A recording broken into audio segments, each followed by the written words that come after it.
Bismillahirrahmanirrahim. Alhamdulillahi rabbil alamin, wassalatu wassalamu ala al-mab'uthi rahmatan lil alamin, nabiyyina wa habibina wa qudwatina Muhammad ibn Abdillah wa ala alihi wa sahbihi wa man walah, amma ba'du. Sambungan pelajaran kita dalam kitab Fathul Mu'in. Fathul Mu'in, kita sudah masuk kepada wathaniyatu al-ghuslu. Dan taharah. Taharah makna bersuci. Pelajar-pelajar ni kena ada pensel seseorang dah. Pensel. Jangan guna pen. Kalau pen salah tulis tak boleh nak siapa. Kita guna pensel ni. Tengok. Abu Anas hak tua ni pun pakai pensel lagi ha. Hak budak-budak pakai pen dah kurang habis kita. Tak. Lepas tu dia melukis atas kita. Dan taharah yang kedua, apa di mana taharah? Bersuci. Yang pertama apa dia? Al-wudu, kita dah selesai dah dalam dua siri yang lepas. Taharah yang kedua, yakni bersuci yang kedua, mandi wajib. Mandi wajib iaitu al-ghuslu. Al-ghuslu iaitu mandi. Mandi, tulis tepi kita. Ta'rif mandi. Definisi mandi. Definisi mandi. Lughatan sayalanul ma' 'ala syai'. Mandi makna dari segi bahasa ialah mengalirkan air di atas suatu benda. Bila kita ambil air, kita pun jiru atas mana-mana benda, itu dia panggil mandi. Mandi. Itu dari sudut bahasa. Orang tak pakar dari sudut bahasa. Kita nak wa syar'an, dan definisi dari sudut syarak, apa dia makna mandi ialah sayalanuhu ala jami'il badani bin niyyati, mengalirnya air di serata tubuh, maknanya semua tubuh kita dari hujung rambut ke hujung kaki, dengan niat mandi. Kalau kita mandi habis berapa tahun air tapi tak niat, tak jadi. Mengikut kitab ni kata tidak menjadi mandi wajib. Mandi juga, mandi lain. Dalam kitab ni mandi ada berapa? Dua. Satu dari sudut bahasa, satu lagi dari sudut syarak. Mari zaman kita lah ni ada satu lagi mandi hak baru. Mandi apa? Jawab. Siapa dia boleh jawab, dia cerdik nasi mandi. Kau tak aja makan.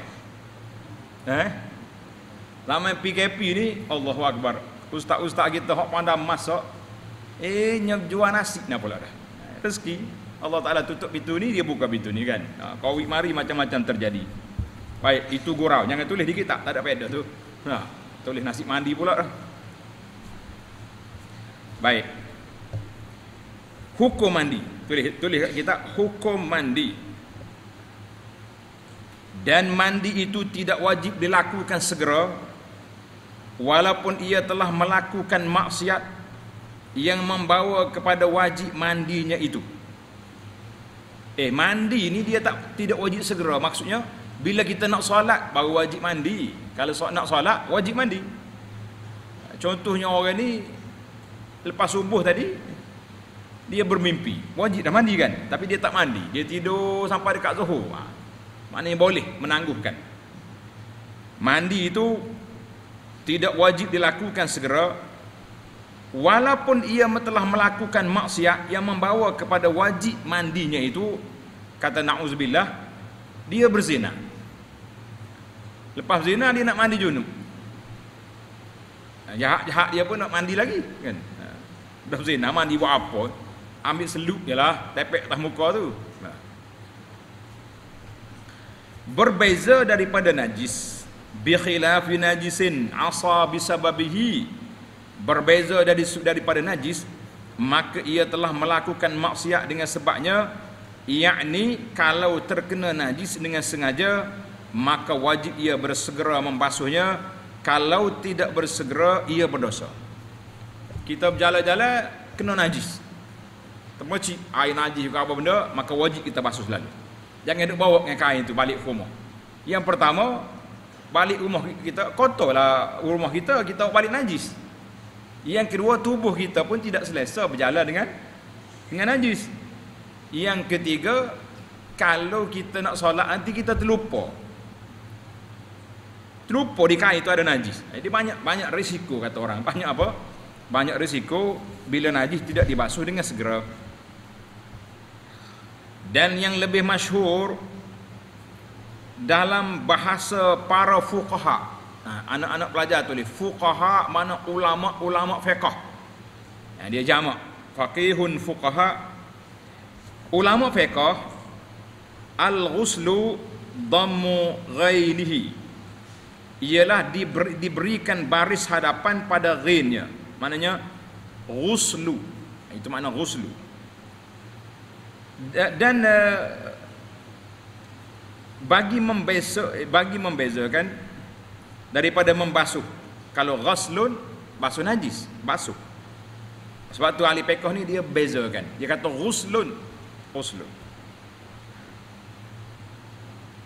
Kalau mandi wajib dibaca dengan ghuslun. Kalau basuh ghuslun, ghasala. Tetapi dibaca dengan baris di atas ghain itu terlebih fasih dari sudut bahasa ghuslun. Dan kalau dibaca dengan baris hadapan ghuslun, maka itu adalah bagi menyebut perbuatan mandi itu sendiri. Ghuslun maknanya buat mandi, cebok air, sidiru air. Dan juga ia air yang digunakan untuk mandi itu nama dia ghuslun. Baiklah, kita belajar dari sudut bahasa. Dia beza pelajar. Dulu kita dah belajar berbeza di antara wudu dengan waw bagi depan dengan al-wudu waw bagi atas. Siapa di kalangan anak-anak kita ni yang boleh bagi tahu apa beza di antara wudu dengan wudu? Ini pelajar baru, nak mana lama sikit. Wudu apa? Wudu, kita ambil wudu, nama dia wudu. Kalau wa bagi atas, wudu air tu. Air kita ambil wudu tu nama dia wudu. Tulis. Baru boleh jawab lepas ni kan. Kalau balik cerita hak ni ke ibu bapa, oh dia kata puas hati dah. 3 bulan yuran bayar menasabah. Nah, ni balik tak tahu apa. Mak kata habis berah budak ni. Rugi kita dah. Tak ada jasa kata orang. Baik, sekarang ni kita berpindah kepada mujibuhu arba'atun, dan perkara-perkara yang mewajibkan mandi wajib itu iaitu ada 4 perkara. Mujibatun. 4 perkara ni yang menyebabkan seorang itu wajib mandi. Yang pertama, ahaduha khuruju maniyyihi awalan. Satu daripadanya ialah keluar mani dirinya sendiri kali mula-mula. Maknanya bila keluar aja mani, yang pertama sudah mewajibkan mandi. Keluar hak yang kedua, yang ketiga tu menguatkan mandi dah. Mana dia wajib tu mula-mula tu. Hak akhir-akhir tu sebagai penguat jelah. Ingat tak, wajib keluar mani. Dan ini boleh dikenali dengan salah satu daripada sifat-sifat khusus. Ciri-ciri istimewaan mani itu ada 3 perkara. Yang pertama, daripada perasaan lazat ketika keluarnya. Waktu mani keluar tu tak sama dengan air kencing. Atau itu dia. Yang kedua, keluarnya adalah dengan terpancar-pancar. Ma'in dafiq. Tidak meleleh gitu pohingah tak. Dia meletup gitu. Tanda yang ketiga, mani atau dengan adanya bau gandum basah yang diuli. Waktu mani itu basah, dia bau macam gandum hak kita nak buat roti tu, bau gitu. Dan bila kering, mani kering, dia berbau seperti putih telur. Nak tahu terang, cium tengok bau. Mudah ya. Itu dia panggil cara pengenalan mani ke tak mani. Mudah ya, kamu tidur Sedar-sedar tengok, basah kain tu. Tiris ke apa ni? Ambil cium tengok. Bau macam ganda roti cana tu. Atau bau macam getah betik. Itu orang tu. Asal kejadian manusia. Maka wajiblah dia mandi. Faham ni pelajar? Jangan dia kata mandi ni kena ada isteri baru boleh mandi lah. Keluar dengan mimpi pun jadi. Ataupun dia khayal sangat-sangat. Ada budak yang nakal duk khayal. Boleh bini comel dah, keni lutut, mata lolo contohnya. Keluar mandi. Wajib kena mandi. Dia tak kira macam apa saja cara dia keluar. Yang pentingnya wajib mandi. Maka bila tidak didapati tanda-tanda khusus ini, maka tidak wajib mandi. Tak wajib mandi. Benar, bila disyaki dalam sesuatu, adakah ia mani atau mazi? Dia tengok di kain dia ni ada benda cecair lah. Mani ke mazi ni? Maka terserah kepadanya memilih. Dia boleh tanya kalau rasa malah mandi, air mazi tu. Walaupun keluarnya dengan keinginan. Kalau ia mahu, ia kirakan ianya adalah mani, maka wajib mandi. Atau ia kirakan mazi, lalu ia basuh dan berwuduk. Mana kita sendiri buat keputusan. Contohlah, ada di kain ni setepek cecair. Mani ke mazi? Dianya bahasa jenis kambing. Kambing ni suka mandi ke tak suka? Ramah ke spesies kambing sini? Ramah? Astagfirullah. Mandi. Dia mandi ni macam-macam. Mandi kambing, mandi kerbau, ada belakang mandi. Mandi budak-budak. Okay. Mana dia malah mandi, dia tak air mazi ni. Boleh je. Tapi kalaulah ciri-ciri istimewa, hak tiga perkara tadi jelas, dia nak jadi mazi lah, itu bermain dengan hukum nama dia. Tidak boleh. Baik. Dan bila ia melihat mani yang kering, misalnya pada pakaian, tengok ada mandi setepek di pakaian, maka wajib baginya mandi. Dan wajib ia mengulangi semula tiada sembahyang yang ia yakin dilaksanakan selepas keluar mani yang kering itu, selama tidak boleh dianggapkan bahawa mani itu adalah dari orang lain. Siapa dia sembuh, marilah gini ni. Sembuhlah kai kita. Mana boleh gitu? Payahlah sikit. Kecuali hak tidur dekat-dekat budak-budak di asrama tu macam-macam kan. Tukar kaya orang. Dia pasal dia nak ngenak ke saya, dia mimpinya patahlah kawan tu. Contohlah kita kata. Maka setelah dikenal pasti bukan hak aku ni, bolehlah kita tepikan. Tapi kalau ciri-ciri tu mandi duduk di kain dia, tak ada lah orang lain munglah tuan dia nya. Tak suruh orang lain mandi. Baik.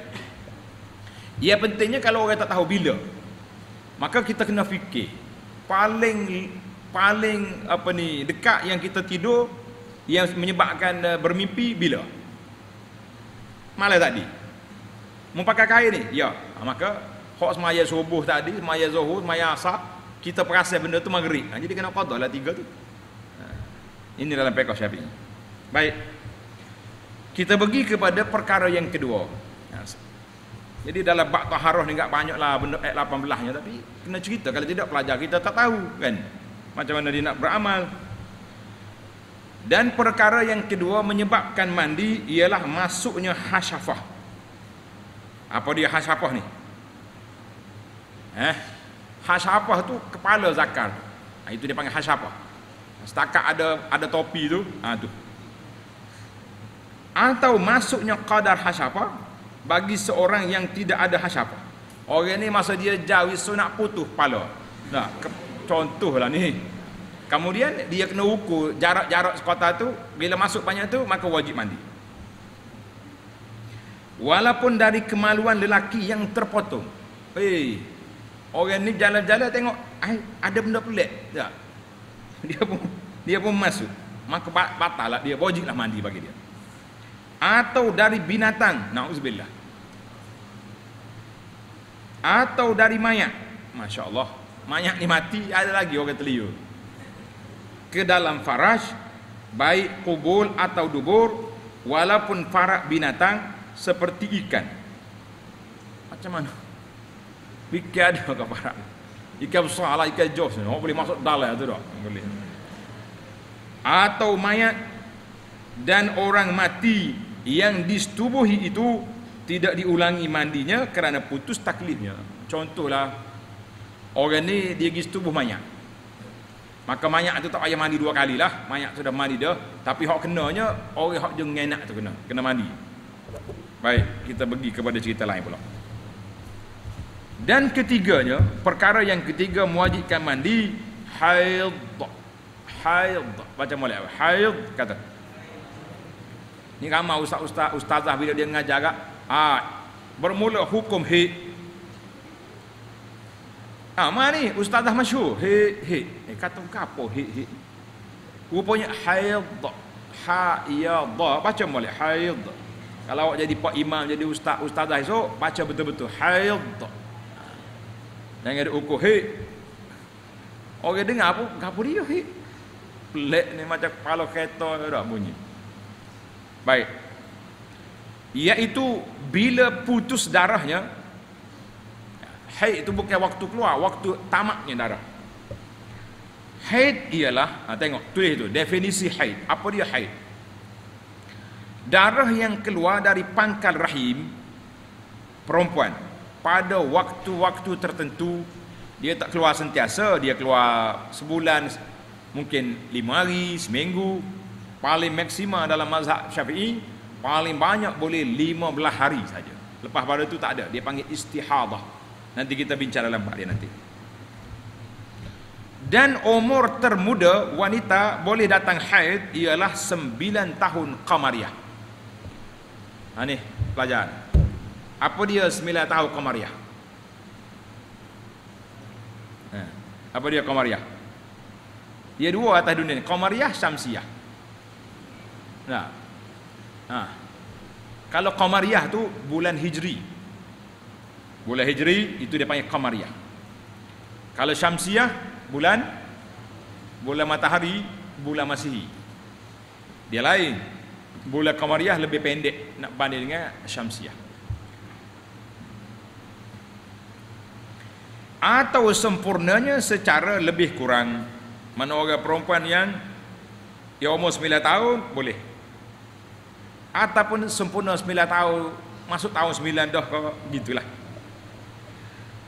Benar, kalaulah ia melihat darah haid sebelum sempurnanya dengan kurang 16 hari, maknanya nak cukup 9 tahun tu 16 hari lagi, maka itu darah haid. Masa haid yang sehabis, tanda tulis pelajar, tempoh haid, tulis tepi kita, tempoh haid. Masa haid yang sehabis-habis kurang, mana sekurang-kurangnya ialah sehari semalam. Paling kurang haid sehari semalam. Kalau orang perempuan ni mari pagi ni mari titik 2 titik, lepas tu tak ada dah, itu bukan haid nama dia. Dia boleh puasa. Solat tak apalah, kita kata tak masuk waktu solat, tapi puasa problem kita puasa. Mana kalau tak sampai 1 hari 1 malam, dah keluar darah ni pagi ni sikit, lepas tu tengah hari ada titik 2, lepas tu tak ada dah. Jadi dia boleh teruskan puasa, sebab itu bukan haid. Haid paling kurang 1 hari 1 malam. Dan yang masa yang sehabis lamanya, mana maksima dia 15 hari, seperti masa suci antara 2 haid yang paling kurang.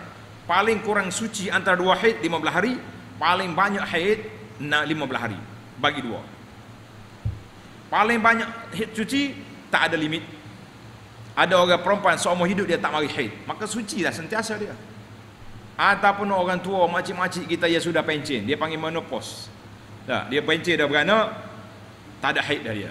Pasal apa Allah Ta'ala angkat haid daripada dia? Dengan ni makcik, sebab waktu muda dulu dia sibuk dengan anak, Allah Ta'ala bagi dia cuti. Berapa hari sebulan? Ada 7 hari, ada 15 hari.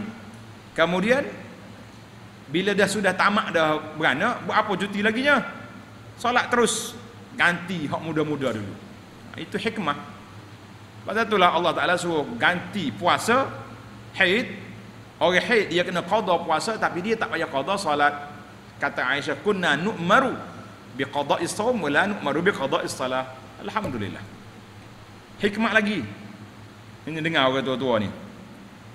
Sekali-sekala dia pun nak cuti juga tak. Mari ke mandi tiap-tiap hari dah ni. Pergi cuti seminggu biar dapat memutayah dia. Baru dia tahu setara mana kedudukan isteri bagi suami. Kalau ada pak tak ada masalah lah. Hak ni cuti dia pergi buka pejabat lain. Ni hak sama satu ni. Orang Arab dia selalu perli kita. Kam zaujah wahidah. Dia kata tahidu kama tahid. Dia kata mu mari haid juga bila bini mari haid. Ya Allah ke dia. Budak-budak tu siapa hai? Ujar ke tua apa hai? Baik, kita pergi sini. Dan tulis perkara haram dengan sebab haid. Perkara haram dengan sebab haid. Dan menjadi haram sebab haid apa yang haram dengan sebab junub. Ni kerja kita lama-lama ni standard. Dia tak mau ulang sekali lagi. Mu belajar bab junub dulu. Orang yang berjunub berapa perkara haram, tak boleh baca Quran, tak boleh sambung tu. Sambungnya dulu, kemudian tambah lagi. Tengok berapa perkara yang haram dengan sebab junub. Minggu hak dalam siri lepas kita dah sebut tentang perkara yang haram ni ada berapa baru ni? 13 14 ya, 15 perkara. 15 apa? Sambung lagi, tambah lagi dengan sebab haid berapa perkara pula? Tulis. Dulu 15 ke berapa? Pelajar-pelajar ni bukannya nak tulis dia. 13 14. Dengan sebab junub, dengan sebab haid, tambah lagi mubasyarah. Mubasyarah maknanya berseronok-seronok antara pusat dengan lutut. Setengah kitab ni dia guna bahasa kiasan. Tak boleh berseronok antara pusat dengan lutut. Luah tu kawasan tu. Hak sebenarnya dan dikatakan bahawa tidak haram selain daripada wati. Artinya tidak haram kecuali tempat keluar darah haid. Situ je tak boleh. Yang lain-lain boleh berlaku. Dan Imamun Nawawi rahimahullah memilih qaul ini, pendapat ini dalam kitabnya At-Tahqiq berdasarkan hadis yang diriwayatkan oleh Imam Muslim, isna'u kulla syai'in illa nikah. Nabi sallallahu alaihi wasallam beritahu, perbuatlah segalanya apa yang kamu nak buat dengan isterimu kecuali nikah, yakni bersetubuh. Mana tempat tu yang tak boleh. Pusat dengan lutut tu jauh jarak lagi tu. Baik. Dan bila darah sudah putus, macam mana kita nak mandi? Bila darah sudah tamat, mana darah haid dia sudah berhenti, sudah ada ending je, kata orang, keluar qassatul bayda, cecair warna putih keluar, maka halal bagi perempuan itu sebelum dia mandi junub, mandi hadas, berpuasa. Halal.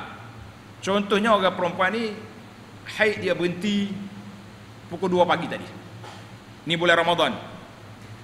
Dia ingat nak mandilah pukul 5. Sedar-sedar pukul 5 setengah dah. Lagi 20 minit nak azan subuh. Nak makan lagi. Makan dulu makan. Bismillah, makan sahur, siap-siap. Orang azan subuh, pergi mandi, lepas tu solat. Sah. Tidak jadi masalah. Orang perempuan yang sudah putus darah haid dia, maka halal sebelum dia mandi berpuasa, halal, sah, tetapi tidak boleh bersetubuh. Kalau nak bersetubuh pergi mandi dulu. Khilaf dengan apa yang dibincangkan oleh Allamah Al-Jalalus Suyuti rahimahullahu taala. Imam Suyuti ni kadang-kadang dia ni ulama mazhab Syafi'i, tapi ada kalanya dia buat fiqh perbandingan mazhab. Bila dia muqaranah di antara pandangan Abu Hanifah mazhab Hanafi, dia kata kalau perempuan sudah kering haid bolehlah setubuh. Dia mandi 2 dalam 1, tuing mandi, putus air. Ni kena mandi haid, lepas tu mandi junub pula 2 kali. Sedap juga ke dia kan. Imam Suyuti dia ada pandangan sendiri. Sebab itu dalam bab salatul Jumaah, Al-Lum'ah fi Khasaisil Jumaah, dia tulis kitab Daw'us Syam'ah. Nama kita aja, Daw'us Syam'ah, cahaya lilin tentang bilangan solat Jumaat. Jadi waktu PKP baru ni seronok kita.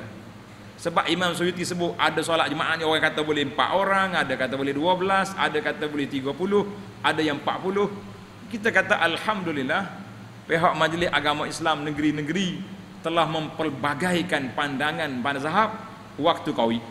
Boleh solat jemaah 12 orang. Sampai imam tak sanggup nak solat. 12 orang solat. Baik. Perkara yang keempat yang perkara yang keempat yang menyebabkan mandi apa dia? Ialah nifas. Apa dia nifas? Apa? Nifas tu apa? Tengok situ kita. Yakni berhentinya darah nifas. Nifas dia tak sebut. Tanda pelajar, nifas iaitu tulis darah yang keluar selepas melahirkan anak. Bila anak keluar semua, darah itu nama dia nifas. Dalam fiqh Syafi'i syadid, dia kata selagi anak tak keluar semua, belum nifas. Contohlah seorang ibu ni, dia mengandung 5 orang anak. 5 orang. Seorang keluar, 4 dah keluar. Seorang lagi belum keluar, masuk azan Zuhur, nak solat. Dia belum nifas. Yang betul nifas bila berlaku apabila keluarnya semua anak, baru jadi darah tu nifas. Mana darah kosong haid, kosong hamil, kosong dia punya rahim.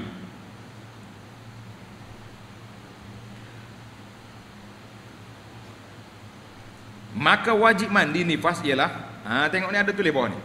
Nifas, darah nifas ialah darah haid yang berhimpun, yang keluar selepas kosong seluruh rahim.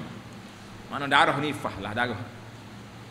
Masa tulis tempoh nifas.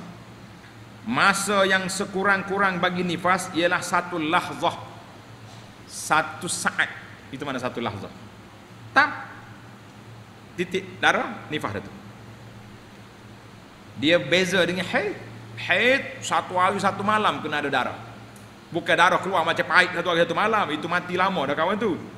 Yang penting bertitik ada darah.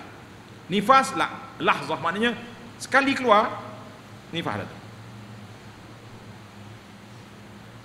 Dan yang ghalib maknanya yang biasanya 40 hari itu biasa. 40 hari itu biasa.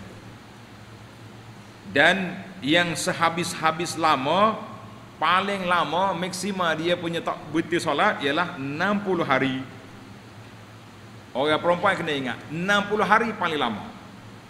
61 hari tak solat lagi dosa. Dia panggil istihadah. Cuma di sini satu perhatian. Tanda ni. Suami-suami, ibu-ibu, ayah-ayah, bakal suami, bakal isteri. Tanda. Nifas mengikut adanya darah, bukan ikut bilangan hari. Faham ke tidak? Nifas ikut ada darah, bukan ikut bilangan hari. Contohnya seorang perempuan ni melahirkan anak, dan dia berdak keluar darah nifas dia 25 hari, 28 hari. Hari 29 mandi kena solat. Ni ada ramai juga yang ana terima maklumat yang tak betul. Wanita-wanita ni selagi tak cukup 40 hari dia tak sembahyang. Walaupun darah dah kering dah, 10 hari dah kering darah nifas dia. Tak solat. Ada hak standard lagi, dia kata mazhab Syafi'i darah nifas 60 hari. 60 hari dia lantak tak solat. Walau nifas dia 35 hari dah kering. Berdosa. Dia berdosa berapa hari tu? Dia berhenti 60 hari, tolak 35, 25 hari tanpa solat. Kena qada semua tu. Kena taubat, istighfar banyak-banyak. Ni hati-hatilah, ambil perhatian tu. Anak gini yang tahu tu. Orang tanya soal lah. Dia kata, ustaz, saya waktu Buddha dulu, waktu kita bersalin melahirkan anak dulu, orang kata tak payah solat 40 hari. Jadi saya straight 40 hari. Tapi kata puan, waktu tu berapa hari darah ada? Dia kata di antara 25 hari 30 hari. Lepas tu berhenti. Habis 10 hari lagi tak solat. Sebab orang kata, kita kata subhanallah. Dalam kitab ni kata ghalib biasanya dia pergi 40 hari biasa. Tapi luar biasa 60. yang tak solat tadi walaupun tak ada darah, ini ajaib biasa, bukan luar biasa lagi. Biar tak tahu kata pelik, jahil biar apa ni, kejahilan yang luar biasa ni, tak mengaji langsung. Ini masalah kita. Habislah kita. Semua yang haram dengan sebab haid, haramlah dengan sebab nifas, sebab dia kembar dua tu. Semuanya keluar darah kot tu belakang. Baiklah, tamatlah kita.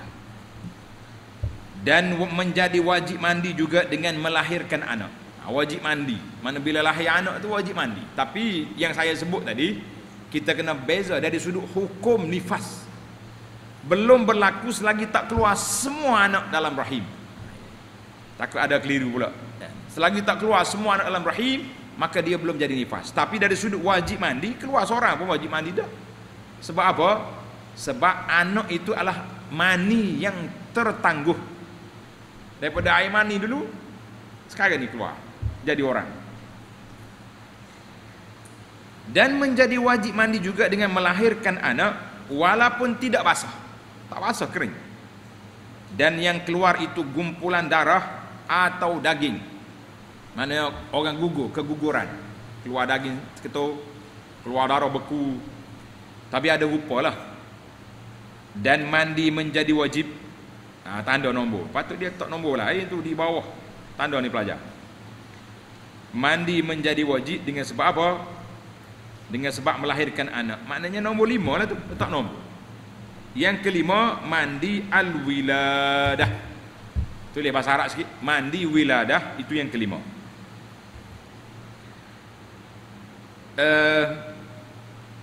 Yang keenam, mandi dengan sebab keluarnya ketulan darah ataupun ketul daging berupa manusia. Itu yang kita nombor 6. Yang ketujuh, dan mandi menjadi wajib dengan matinya seorang muslim yang lain daripada mati syahid. Bila orang itu mati, maka wajiblah kita kena mandikan dia. Orang hidup kena mandi. Biasa kita tanya soalan di sini, nak jawab, kenapa orang mati kita kena mandikan dia? Sebab apa? Nantilah tanya hak ni. Pandai sangat merengah sok mudah. Apa weh?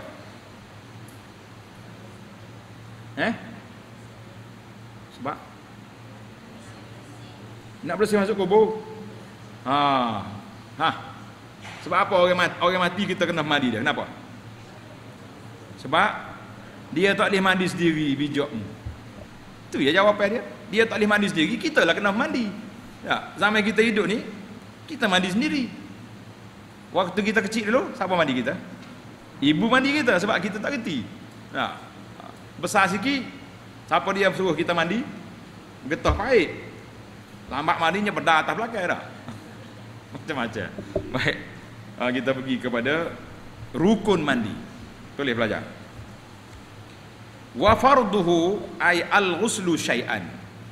Dan fardunya ataupun tulis rukun mandi ataupun fardu mandi. Dia boleh pakai dua-dua. Yakni fardu mandi wajib ada dua perkara.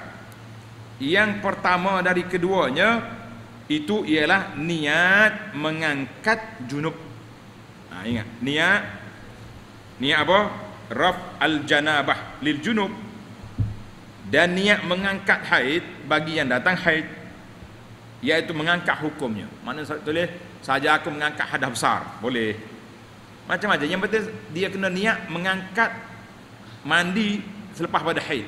Mandi haid, mandi junub, mandi hadas besar, semua tu boleh berlaku. Allah Ta'ala tahu semua niat kita. Hukum junub bagi yang berjunub dan hukum haid bagi yang haid. Atau boleh juga kita niat menunaikan fardu mandi. Mana saja aku mandi wajib, habis, lulus. Atau niat mengangkat hadas, letak nombor atau tu. Atau niat taharah dari hadas, yakni niat taharah nak bersih daripada hadas untuk melakukan solat, boleh juga. Atau niat menunaikan wajib mandi. Berapa dah jenis niat tu, semua tu diluluskan belakang. Demikian juga boleh berniat mandi bagi sembahyang. Aku nak mandi untuk solat, boleh. Tetapi tidak boleh niat mandi sahaja. Saja aku mandi. Mandi apa? Tak tahu. Lah, tak jadi. Kena niat mandi mengangkat hadas, barulah terangkat hadas. Kalau tidak hadas tak angkat, niat mandi saja jadi boleh mandilah basah. Basah berjeruk. Dan wajiblah niat itu serentak dengan awalnya, yakni awal mandi. Kita mula siram jiru air atas kepala tu, kita pun niat dalam hati kita, saja aku mandi junub. Tak payah duduk nawaitu dalam tandas. Kita niat dalam hati cukup. Yakni dengan awal bahagian badan yang dimandikan walaupun dari bawah badan. Jadi kalau kita mandi dari bawah dulu masuk kaki ke atas, kita kena niat situ. Niat di situ di mana niat mandi. Dan jika ia berniat selepas membasuh satu juzuk dari badan, contohnya kita basuh kepala, siap dah basuh, baru niat bila basuh tubuh, maka apa jadi? Maka wajib ia mengulangi membasuh bahagian itu. Selepas berniatnya kena ulang balik basuh kepala. Sebab tadi waktu basuh kepala tadi kita tak niat. Kalaulah ia berniat mengangkat junub dan memandikan sebahagian dari badan, kemudian ia tidur. Weh, lah mamak ni kuat tidurnya. Mamak apa nama dia? Mana mamak? Dia tengah-tengah mandi, telena dalam tandas. Bisa benar tahu ni. Benar. Apa jadi? Kemudian dia sedar, bangun. Dan ia mahu memandikan yang baki itu, yakni yang belum terbasuh lagi, maka tidak berhajat kepada mengulangi niatnya. Tak payah niat baru, sakat sambung. Sudah. Kerana tidak disyaratkan mualat, tidak disyaratkan berturut-turut di dalam membasuh anggota. Bahkan sunat mualat itu, mana berturut-turut itu sunat, bukan wajib. Alhamdulillah. Tamatlah kita dari rukun mandi yang pertama, niat. Dan rukun mandi ataupun fardu mandi yang kedua ialah meratakan semua yang zahir badan. Hak mana hak tubuh kita hak nampak ni kena sapai air belakang. Kuku, ni kuku ni. Biasa apa air bawah kuku. Pasal tu lah orang Islam ni tak boleh panjang kuku. Hak panjang kuku ni siapa? Siapa panjang kuku? Kucing. Lagi? Anjing. Sebab apa dia panjang kuku? Sebab dia tak ada pisau. Kuku tu pisau dia. Dia orang perempuan kita ni jadi anjing, jadi kucing juga dia pun. Nak kuku panjang bercekar gitu. Kau senang nak take waktu marah kau suami kak atas hidup tu dah. Berebeh hidup kawan tu. Jangan duduk jadi kucing kat kita ni, jadi orang.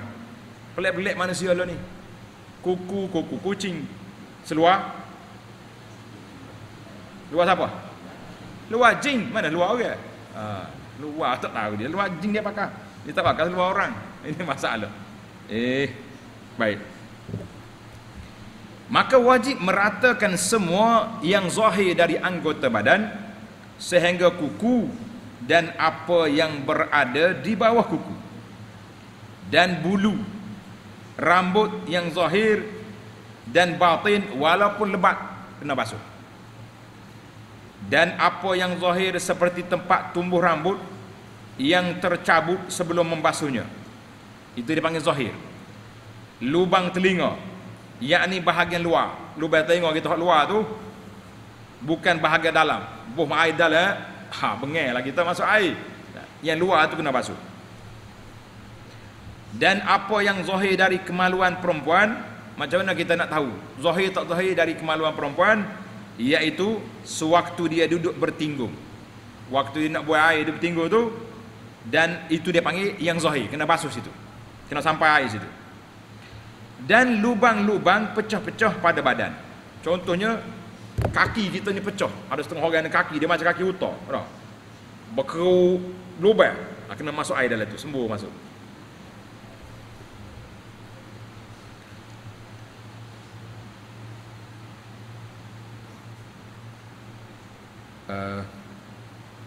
Dan juga batin bisul. Batin bisul dan cacar. Cacar ni ada orang kena cacar ni, dia berlubang kan di kulit dia tu. Air kena masuk dalam tu. Kalau kita kat bekas jerawat, nah, jerawat banyak budak-budak ni. Dia jerawat banyak ni, bila naik jerawat dia putih. Tu lagi banyak. Habis muka comel jadi kerapu. Yang ternganga kepalanya, maknanya hak ada lubang tu. Dan tidak termasuk batin atau bahagian dalam luka yang menonjol tinggi kulitnya. Kita ni kan kadang-kadang dia panggil ada air bisa di kaki kita tu, gelembur tu, itu biar dulu, basuh atas je. Tapi kalau dia dah kering esok, putih kan. Kalau kita putih masa ni mungkin dia jadi lagi membesar dia punya luka. Dan tidak zahir semua sesuatu daripadanya, yang di bawahnya tidak zahir. Hak zahirnya kulit di atas, walaupun air penuh di bawah. Dan haram membelah anggota tubuh yang berganding asli, seperti dua jari yang melekat bagi menyampaikan air mandi wajib. Ada setengah orang ni tangan dia bercantum, ada tak? Tangan dia dua tangan ni dia takut, ada. Kaki macam tu juga, macam kaki itik jadi. Dia jadi sambung. Tidak wajib kita pergi hospital suruh doktor potong sebab saya nak basuh sini. Tak perlu. Biar basuh atas tu sudah. Apa sibuk-sibuknya? Dan apa yang berada di bawah kulfah. Tulis baris kulfah. Apa dia kulfah? Apa kulfah apa? Sarung kuluk itulah. Bagi orang yang masih berkuluk belum sunat. Kena basuh situ tu. Jangan duduk tepek mari masjid bang hanya.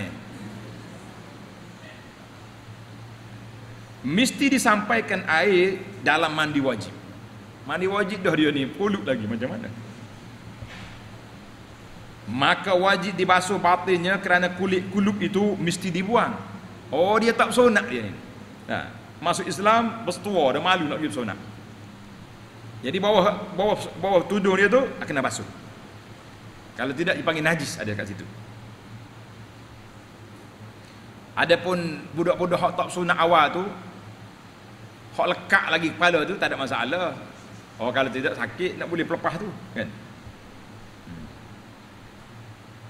Dan tidak wajib menyampaikan air pada batin rambut yang tersimpul dengan sendirinya walaupun banyak. Pasal jenis tak sikat rambut dia ni, rambut dia bersimpul habis, tak payah masuk.